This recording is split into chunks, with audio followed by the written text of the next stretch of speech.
Hello, this is Chef John from foodwishes.com with Cowboy Butter Steak Toast. That's right, if you want to be a cowboy, you're going to have to learn how to ride a horse, how to rope cattle, and of course, how to make a delicious compound butter that's perfect to serve with steak. And since I'm not a cowboy, I only know how to do one of those three things. But it is the most useful one and the most delicious. And to get started, we'll take a stick of room temperature unsalted butter, and we will add in a whole bunch of finely crushed garlic, as well as some freshly grated lemon zest, followed by a little bit of Dijon mustard. And once those things have been transferred in, we'll season this up with some salt, followed by some chili flakes, and I'm using Aleppo since they don't have any seeds. We will also do some smoked paprika, as well as some freshly ground black pepper, and of course, a little bit of cayenne. Oh yeah, cowboys love cayenne. And that brings us up to the scene where we toss in everything that's green, including some fresh thyme, some finely sliced chives, and then last but not least, a little bit of freshly chopped Italian parsley. And that's it. We'll take a spoon and kind of break this up, and then eventually stir and smear it all together. And by the way, even though we added some lemon zest, we are also going to add a little bit of lemon juice to this. But if we added it with everything else, those pieces of butter are just going to slide around the bowl. It'd be much, much harder to mix in. So I think it's a lot easier if we get everything mixed up first. And then once we get to about this point, we'll go ahead and pour our lemon juice in, and then we'll continue mixing until we're sure everything's been uniformly combined. And once that's been accomplished, we will simply set that aside, and we'll grab a couple nice thick slices of French bread, and we'll transfer those onto a lined pan. And you cut it how you want, but I think this should be at least an inch thick. And what we'll do is take our freshly made cowboy butter, and we will very generously spread that on both sides. And by the way, this is just my version of cowboy butter. Okay, everybody's recipe seems to be a little bit different. And some include shallots, and some include horseradish. So absolutely feel free to alter this if you want. I mean, you guys are after all the Mr. Donahue's, of which you should use. And by the way, Mr. Donahue's is the diner in New York that gets credit for naming the cowboy butter. But anyway, once those have been generously slathered on both sides, we will transfer those into the center of a 400-degree oven for 10 minutes, at which point we'll pull it out and give those slices a flip. And once that's been accomplished, we'll pop that back in the oven for another 10 minutes or so, or until that bread's as toasted as we like, which for me is definitely fairly well browned and crispy around the edges. But it is your cowboy butter steak toast, so you decide. And once that is done to our liking, we'll transfer that onto a cooling rack, and we will set that aside until we need it. And then with the cowboy butter we didn't use, what I like to do is transfer it onto a piece of plastic wrap, and then kind of shape it and roll it into a thick cylinder. And that way we can refrigerate this, and then slice off pieces to place on our steaks. Or you don't have to. You can just spoon it on room temp. But I think a nice medallion looks a little more interesting. So we'll pop that in the fridge and move on to prep our meat.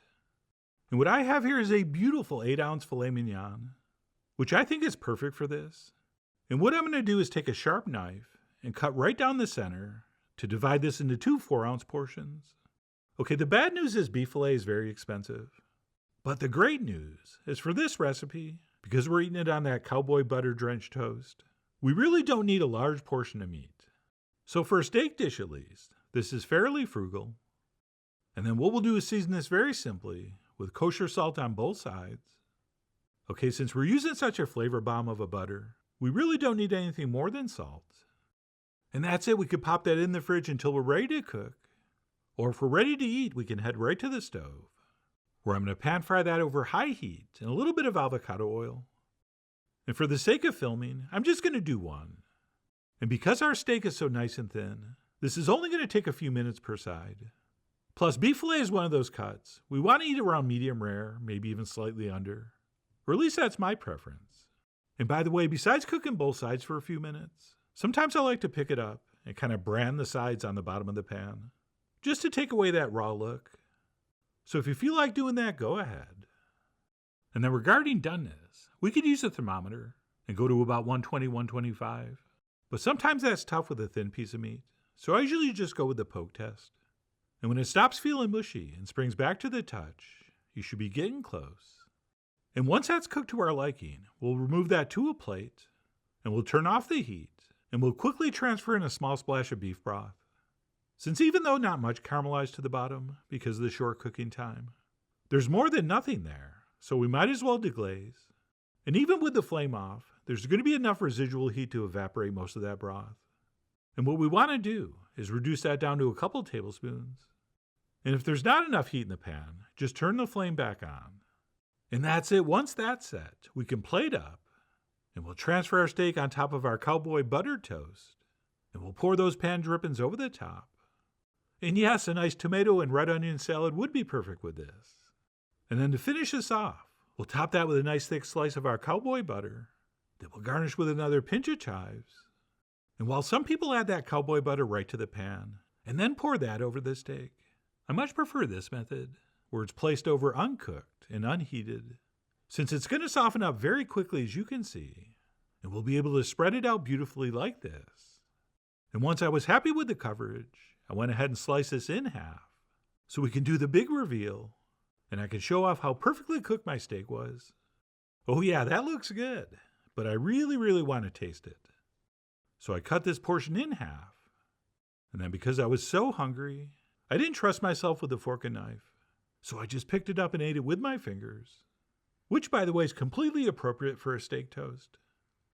And that, my friends, is one of the most amazing pairings I've had in a long time, since every single ingredient we included in that Cowboy butter is perfect with steak.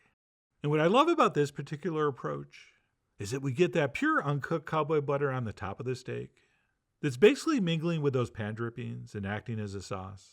But we also have that same amazing butter cooked into our toast, which has given us a whole nother set of flavors. And when you combine the effect of the butter in the bread with the butter on top of our steak, it produces a steak eating experience that's hard to beat. Although I will give you one shortcut idea. You can, if you want, just do your bread in a toaster and toast it nice and brown and crispy, and then just place your steak on top and do everything else as shown. Right, that's going to get you something very similar to this, only a lot faster. So if you're in a hurry, something to keep in mind. But whether you do the quick version or not, this Cowboy butter is one of the most versatile and delicious things you'll ever make. And I really do hope you give it a try soon. So please follow the links below for the ingredient amounts, a printable written recipe, and much more info as usual. And as always, enjoy.